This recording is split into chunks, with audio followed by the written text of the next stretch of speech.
देखो, चैप्टर कौन चल रहा है? वर्ल्ड पॉलिटिक्स का तुम्हारा।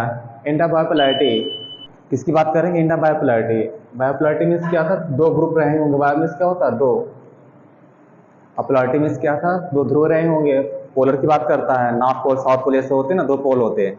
उस तरह क्या रहा होगा? दो देश रहे होंगे। कौन कौन से रहे होंगे जिनके पास में इंडिया बायोपोलैरिटी का जो खत्म होता है? कौन थे? समझिए थोड़ी सी। यूएसए है, यूएसएसआर। इनके बीच में क्या चल रहा था आपस में? कोल्ड वार चल रहा था। क्या चल रहा था इनके बीच में? कोल्ड वार चल रहा था। कब से स्टार्ट हो गया था कोल्ड वार? 1945 से लेकर कब तक चला? 91 तक चला ये। कब तक चला? 91 तक चला। स्टार्ट कब हो गया था? वर्ल्ड वार सेकेंड के बाद। जैसे ही खत्म होता है वैसे क्या स्टार्ट हो जाता है? कोल्ड वार स्टार्ट हो जाता है। किन दो देशों के बीच स्टार्ट होता है? यूएसए और यूएसएसआर के बीच में क्या हो जाता है? कोल्ड वार स्टार्ट हो जाता है। जो अच्छे खासे दोस्त होते हैं क्या हो जाते हैं? अचानक दुश्मन बन जाते हैं ये। अच्छे खासे दोस्त से अचानक से क्या हो गया? दुश्मन बन गए। और इनकी दुश्मनी के क्या रिजल्ट क्या रहा? कोल्ड वार स्टार्ट हो जाता है। कोल्ड वार क्या था ये? अब बाद में क्या किया? दो ग्रुप बन गए। एक ग्रुप किसको लीड कर रहा था? यूएसए लीड कर रहा था। दूसरा कौन लीड कर रहा था? यूएसएसआर लीड कर रहा था। और ये किसको फॉलो करता था? कैपिटलिस्ट को। ये किसको फॉलो कर रहा है? Socialist model. ये कैसे थे? कम्युनिस्ट को फॉलो कर रहा था पूरी तरह से। तो जो कैपिटलिस्ट या डेमोक्रेसी को फॉलो करने वाले हैं वो लोग क्या यूएसए को ज्वाइन कर रहे थे? जो कम्युनिस्ट को फॉलो करने वाले तो किसको ज्वाइन कर रहे थे? वो यूएसएसआर को फॉलो कर रहे थे। इस तरह क्या था? दो ब्लॉक वर्ल्ड में क्या कर रहे थे? काम कर रहे थे। जो क्या कर रहे थे? पूरे वर्ल्ड को टेंशन में रखे थे। इस ग्रुप क्या कर रहा था? कोई ना कोई ग्रुप इनको ज्वाइन कर लेता था जा करके। कोई ना कोई ग्रुप क्या करता था? इन्हें ज्वाइन करता था। और यही टेंशन क्या हो जाती है? 1962 के आसपास क्या हो जाती है? ज़्यादा पीक पर पहुंच जाती है अपने 62 के आसपास में। याद रखना क्यूबन मिसाइल क्राइसिस भी होता है यहाँ पे। और लास्ट में क्या होता है? यूएसएसआर कब डिसइंटीग्रेट हो जाता है? 1991 में यूएसएसआर क्या हो जाता है? डिसइंटीग्रेट हो जाता है। क्या हो गया? क्या हो गया? डिसइंटीग्रेट हो गया। कब डिसइंटीग्रेट हो गया? 1991 में। और इसी को क्या पढ़ रहा है? इंडिया बायोपोलैरिटी। मतलब क्या था? भी बायोपोलैरिटी थी। यहाँ पर क्या होगा? खत्म होगा। अब किसकी निकलेगी? सिर्फ हेजीमनी किसकी चलेगी? यूएसए की चलेगी। यूएसए क्या होगा?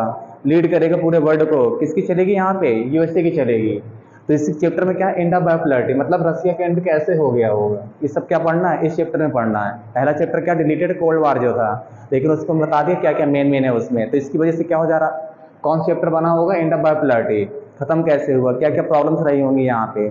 तो चैप्टर का नाम क्या पड़ा हमारा? इंडिया बायोपोलैरिटी। हमें क्या पढ़ना है? दूसरा केस पढ़ना है। इसका याद रखना, डिसइंटीग्रेशन का। क्यों खत्म हो गया, कैसे? तो यही हमारा पहला टॉपिक होता है। इस चैप्टर में कौन कौन से टॉपिक देखो हम कवर करेंगे यहाँ पे अपने। तो टॉपिक क्या था? टू बी कवर में क्या था? Soviet system. पहले देखिए सोवियत सिस्टम था क्या? क्या था? एग्जाम में आता है राइट अबाउट सोवियत सिस्टम के विषय में लिखने के लिए आता है। सोवियत सिस्टम क्या था? तो यहाँ पर क्या था? सोवियत सिस्टम में सब कुछ अपने कह सकते हैं इस देश के पास में सब कुछ था अपना। सुई से लेकर के एरोप्लेन तक खुद बनाते थे अपना खुद का। अच्छा खासा आयरन यानी कह सकते हैं हर चीज़ इनके पास में क्या था? अबाउंडेंस यानी कि पर्याप्त मात्रा में इनके पास में था। अरे बात हो ना सोवियत सिस्टम के पास में। तो इसीलिए सोवियत सिस्टम के बीच में क्या है? और कभी भी कैपिटल्स की आपस की बनी नहीं इनकी कभी भी। तो ये क्या आज तक देखो नहीं बनती। रसिया अमेरिका क्या हमेशा अलग अलग रहते, आज भी नहीं बनती इनकी आपस में कभी भी। तो सोवियत सिस्टम क्या, इसके विषय में समझेंगे कैसे यहाँ पर क्या सिस्टम था, कैसे डेवलप कर रहे थे, क्या कैसे कॉन्फ्लिक्ट अराइज हुआ था। सोवियत सिस्टम को देखेंगे यहाँ पर, जो हमारा पहला टॉपिक होगा। फिर देखेंगे गर्बाचेव रिफॉर्म एंड डिसइंटीग्रेशन। गर्बाचेव जो रिफॉर्म लेकर के आते हैं, गर्बाचेव रिफॉर्म्स देखेंगे। रिफॉर्म कौन कौन से होते हैं, ये क्या बनते हैं? 1985 में क्या बनते हैं? यहाँ के जनरल सेक्रेटरी बनते हैं। क्या बनते हैं? जनरल सेक्रेटरी जब बन जाते हैं 1985 में, तो ये बहुत सारे रिफॉर्म लेकर के आते हैं। इनके रिफॉर्म को पब्लिक को पसंद भी आते हैं, लेकिन पब्लिक क्या चाहती है? तेजी से डिमांड चाहती है, तेजी से चेंज चाहती है, जो इनके लिए निगेटिव साबित हो जाता है। इन्होंने पब्लिक को डेमोक्रेसी दिखाई, थोड़ी सी लिबर्टी दी, पब्लिक ने क्या किया? इनको ही पत्ता साफ करने में लग जाती है, क्योंकि वो और चाह रहे होते कि और तेजी से रिफॉर्म करें वो।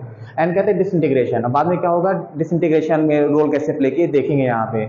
फिर क्या देखेंगे? कॉजेज कहते हैं कॉन्सिक्वेंसेस ऑफ डिसइंटीग्रेशन। देखेंगे यूएसएसआर का क्या क्या कॉजेज थे, क्या क्या कारण बने, इसके कॉन्सिक्वेंसेस क्या निकलते हैं इसके डिसइंटीग्रेशन के। क्योंकि कब डिसइंटीग्रेट हो गया बताया मैंने, कब डिसइंटीग्रेट हो गया था? 1991 में क्या हो गया? डिसइंटीग्रेट हो गया। और कितनी कंट्रियां अलग होगी? 15 कंट्रियां क्या होती हैं इससे अलग हो जाती हैं।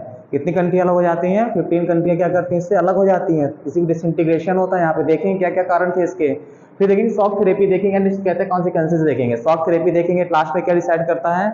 Shock therapy. शॉक थेरेपी का मतलब क्या होता है? शॉक देकर के उपचार करना। क्या करना? शॉक थेरेपी का मतलब ही होता है, जैसे कैंसर से होते हैं थेरेपी दी जाती है। थेरेपी देने मतलब कि बड़ा कष्ट होता है, दर्द होता है उसमें, लेकिन वो क्या करते हैं? उपचार करते हैं वो। तो शॉक देना और फिर उसी को कहते हैं थेरेपी बोल देते हैं। मतलब शॉक देकर क्या करना? थेरेपी देना। ये शॉक थेरेपी होगा। यहाँ पर क्या वर्ड आ गया ये? क्योंकि यहाँ की इकॉनमी भी ऐसे ही होगी। यहाँ की इकॉनमी क्या होगी? पूरे सिस्टम में चेंज कर देंगे ये अपने आप को, शॉक देंगे और फिर क्या करेंगे? सुधारने की कोशिश करेंगे उसे। तो ये क्या शॉक थेरेपी कहलाती है। कहते हैं कॉन्सिक्वेंसेस के परिणाम देखेंगे क्या क्या हुई। यहाँ पर देश में क्या छा जाता है? माफिया सेक्शन डेवलप हो जाता है, क्योंकि क्या था? अचानक से कुछ धराशायी होता है। तो माफिया सेक्शन वगैरह क्या हो जाता है यहाँ पर अपने आप से मर्ज हो जाते हैं, बहुत सारे करप्शन वगैरह चालू हो जाता है। फिर क्या होगा, न्यू इंटरटाइज देखेंगे वर्ल्ड पॉलिटिक्स में कौन कौन से प्रॉब्लम्स आती हैं और क्या क्या नई चीज़ें निकल कर आती हैं यहाँ पे, इन्हें देखेंगे। फिर क्या था, बाल्कन स्टेट देखेंगे, तुम्हारे उसमें बाल्कन स्टेट दिया गया होगा, बाल्कन स्टेट के विषय में समझेंगे। एंड रसिया एंड कहते हैं सेंटर एशियन स्टेट, उसमें कैसे सब क्या रोल है, इन सबको देखेंगे। फिर कहते हैं इंडिया से रिलेशन देखेंगे किसके साथ में, विथ रसिया एंड कहते हैं अदर कम्युनिस्ट कंट्री के साथ में क्या देखेंगे, रिलेशन देखेंगे इंडिया का। रिलेशन चाइना भी किसको फॉलो करता है, कम्युनिस्ट को फॉलो कर रहा था, रसिया भी किसको फॉलो कर रहा था, कम्युनिस्ट को फॉलो कर रहा था। तो इसके हम क्या करेंगे, रिलेशंस भी देखेंगे इंडिया के, यानी कि जो कम्युनिस्ट कंट्री है इनके साथ में रिलेशन कैसे हैं, इन सबको हम क्या करेंगे, देखेंगे।